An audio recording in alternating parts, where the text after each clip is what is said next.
What's up, guys? I know a lot of you out there probably just like me and you've always wanted your own shop, but you're sitting there worried about how much it's going to cost you. What if I told you it's probably not as much as you think it is, and you can save a lot of money by doing a few things yourself? And let's be honest, most people that want to shop are DIYers and you know how to get shit done. So in this video, I'm gonna break down the cost of the shop, the concrete, and a few things that I did with some help of family and friends to save some money.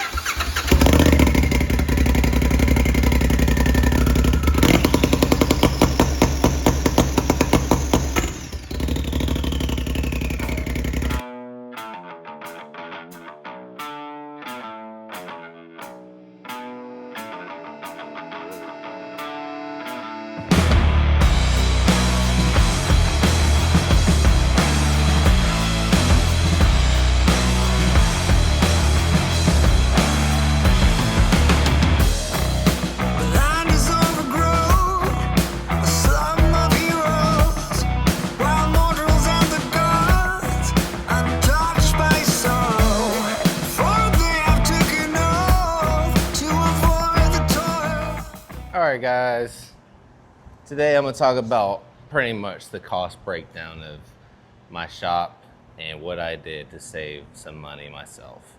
Don't mind me, I'm going to be reading all my notes and receipts off my phone because I've forgotten a lot of this stuff. But to give a little bit of backstory, we bought our house in the beginning of April in 2025 and the shop was done in the beginning of May of 2026. So right at about a year it took us. Now you could get this done a lot quicker, you know, someone that's really after it, and you know, we kind of took our time with some things, and we did have a structure that the previous owner built. I believe they did some FFA stuff with animals, so it was a little barn kind of thing, and it was right where we wanted our shop, so we knew that had to go before we could do anything. And my wife and I, we worked on it, breaking it down a little bit, you know, some days after work or some weekends, but that took us a while and we could have gotten it done a lot quicker, but we were just busy, you know, doing stuff. So once that was down, you know, I knew that there was a couple trees needed to come down. And another way you can save some money if you're comfortable is doing, you know, cutting some trees down yourself instead of paying someone thousands and thousands of dollars to do it for you. You know, if you're comfortable and have the tools and the knowledge, you can try to get it done yourself. And things did get sketchy a few times. You know, we had to use my truck so we knew a tree would fall a certain way, and one tree actually did almost hit the fence. Oh, thank God. Yeah, it was 2 trees we cut down. One of the trees was going to be directly over where the concrete was going to go. So I know I need a stump grinder so I get it ground down to flat surface. And a friend of mine actually let me borrow his, so I thought that was going to be free, but ended up not working. So our first thing we had to pay for was a stump grinder, and I spent about $270 to get that stump down. And like I said, all the stuff's gonna be different. Some people, you know, this is what I had to spend, and some things that you can take in consideration of, you know, if you're building a building on flat, perfect land, then some of these things aren't gonna pertain to you. But where I live in Houston or outside of Houston area, you know, this is some of the things that I had to deal with, and things that I save money on. So yeah, $270 for a stump, someone to come out and grind the stump. And then after that, we started doing the dirt work. You know, I got first about 6 loads of dirt for $1,000.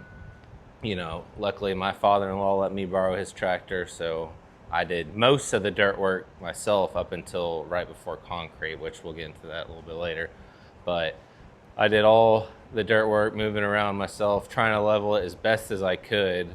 And so once we got that all spread out, it was about another 6 loads, which is another $1,000. So in total, about $2,000 just in dirt with me moving around myself.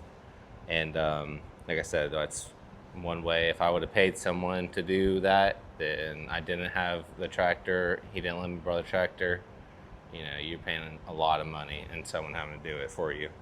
So once we did that, I knew I got it the best I could, but it wasn't perfect. I knew it wasn't, so I had a buddy that had a skid steer. I pretty much gave him gas money to get here to do it, and he really helped me out. I gave him $200, or he charged me $200, which is literally nothing. So I gave him $200. I had another friend of mine came out, and we shot it with the laser, and it was spot on, perfect. And we did use a tamper tool to pack down the dirt a good amount, just so, you know, we knew it was flat, solid. And I spent about $100 on that, just the tool for the day, just to, you know. And then after that, the concrete trucks came out, which first thing I probably would have done different is I probably would have started my driveway, at least put a couple loads of crushed concrete down, because when they came here, a few of them, it was downpouring that whole day. And a few of the guys actually got stuck in the yard. And I don't know how the concrete trucks didn't get stuck, because it was bad. That whole perfect, amazing flat ground that my buddy did was just completely ruined. It was rutted up, and which you know, that's part of it. I'm not mad about it. You know, we had to do it to get it done. I just, in hindsight, I wish I would have put some crushed concrete down before they even started. But yeah, I paid, it was right at $13,000 for the concrete, which, you know, some people, you might feel comfortable doing it yourselves. You know, it was a pretty good deal. You know, they did a good job. You know, one thing I chose to have done is relief cuts in the concrete, which is about 400 extra. So I guess 13,400. But yeah, I mean, they did the chain walls, the notches on the lip. I forgot what it's called, but yeah, I mean, everything was good. The finish was super solid on it. You know, if you do want to try to do your own concrete, I would seriously suggest paying someone to do the finishing, because it seems like that's one of the harder parts to perfect. And I don't know about you, but I definitely want a nice, smooth concrete finish. So, you know, that's just, you know, you don't have to, easy to roll a jack, easy to roll around in a chair, you know, who doesn't want that? But so yeah, I would highly suggest, you know, paying for the concrete. That was the first major expense, you know, we did, and it was well worth it. One thing I might have done a little bit different, but like I said, it was super budget friendly, is might have gotten a little bit thicker concrete. I think this was 4.5, which is kind of around the minimum. You know, if you could do 5 or 6, that'd be perfect, you know. But cost goes up a lot, and I was really just trying to stay on a budget with this whole thing, because I needed something as soon as possible. So yeah, after that, it was about another 3 weeks until the building guys got here, and I went on the building a website, or a company that I used was Whitestone Steel. And you know, you can go online, build your building out. You know, I have a 30'x40 by 12 walls, and about to the eave is about 15 or so, 15 and some change, I think. And I chose 3 10x10 roll-up doors, 4, my bad, sorry, 3 on the front and 1 on the side. And the way I had it set up is just basically I have this door just for pretty much airflow, just so, you know, a nice breeze comes in, and, you know, there's no stagnant air really in here, other than the opposite corner gets a little stagnant, but nothing a fan can't fix.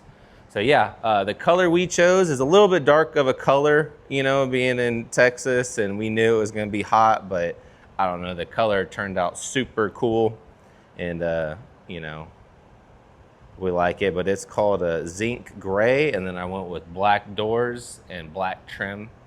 And another thing is a gray roof too. You know, it's a darker gray, but definitely didn't want to do a black roof or nothing like that. Being under some trees does help. You know, there's some shade on the shop during some hours of the day, so it doesn't get too bad in here. I mean, everyone's different about what they want. It ranges. I can deal with the heat. You know, it's not a big deal to me.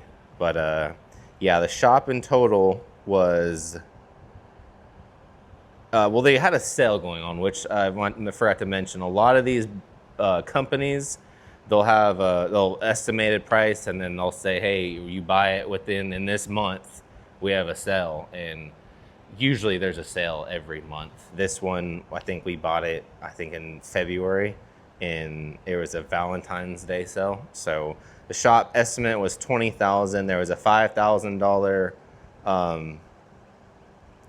$5,000 deal, and then the total out the door was $16,868. And yeah, the shop was perfect. You know, there's one thing I might have changed with the whole setup and everything. I wish I would have known this. A lot of videos I watched, they didn't really talk about this, but the gauge of steel you use for the actual panels, my building, which it's not a big deal at all. It's if you're really nitpicky, you know, you can really only tell on some parts of the day and the way the sun hits it. Thing called oil canning.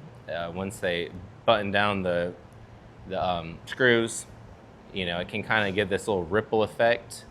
And like I said, it's not a big deal, but if you're really nitpicky, I would definitely suggest going with that thicker gauge steel, just so, you know, you don't have that effect. But like I said, to me, you can't even tell 20 feet away. It's up until you're right on it. And so yeah, that's one thing. Another thing is I would not skimp out on it at all. Always do it. And a lot of these buildings, once you go a certain size or spend a certain amount of money, is it comes with the color matching screws. I don't care if you're getting a 5x5 shed, I would get the color match screws, because it makes a world of difference in how it looks, and just the overall appeal is just a lot more pleasant to the eye with the color match screws. Oh, another thing I want to talk about too is some areas, you know, require permits and all that stuff, and it ranges in price. And I got mixed reviews of where I'm at, you know, about what the permits cost and all that stuff. But I called the permitting office in downtown Houston, and they said, yeah, it requires a permit. It's gonna be 35 bucks. No inspection needed. So I went down there, gave them the plans, gave them $35. They gave me the permit the same day, and that was it. So I don't know, stuff like that. You'd rather be safe than sorry. So, you know, I know it's gonna differ from everyone as far as what permitting. Some people have, or some places take inspections. Some places, you know, you gotta get the concrete permit, you gotta get the electric permit, you gotta get the building permit. It can be a process, but just take that in consideration when you're building stuff. Luckily, like I said, I just had to get the building, no inspection needed, $35 out the door, permit same day. It's super easy. It wasn't a big deal. So just taking consideration, you know, that into the price. But yeah, that's pretty much it. Like I said, a couple things I would have done different, but not a whole lot. I'm super happy overall. You know, like I said in this video, is just the shop in concrete. I still got a lot of stuff to do. I gotta run the electric, gotta run water probably out here, wire everything up in here. Maybe one day add spray foam and a mini split, but for sure need the electric, you know, ASAP. So I might make a part 2 about just that kind of stuff. All right, so the total cost that we spent on all the dirt, all the little miscellaneous stuff that I did spend money on, the concrete in the shop, was $32,838, which I know is still a lot of money, but some of these shops go for 50,000 plus. And you know, if I were to pay people to cut down the trees, do all the dirt work, and just the miscellaneous stuff that I did spend money on, you know, would have been a lot more than that. So I do believe we saved a lot by doing some things ourselves. And you know, these buildings, they're really not as expensive as you think. and definitely worth the money. You know, I went from buying this house, we didn't have any concrete anywhere on the property. I had to work on my stuff in the dirt, which is not fun at all, to now a nice 30x40 slab with a metal building I can work in and keep my stuff stored. So it's definitely worth it. You know, it's not, like I said, it's not, there's some things that I'm sure that these $50,000 plus buildings have that mine doesn't. But at the end of the day, it's just about what you plan on doing with your building and what you can afford. All right, that's gonna be it for this video. Hope y'all enjoyed it. If you want, leave a like, comment maybe some things you do different, and subscribe if you want to see some cars and trucks and car shows, stuff like that. See y'all in the next one. Whoosh.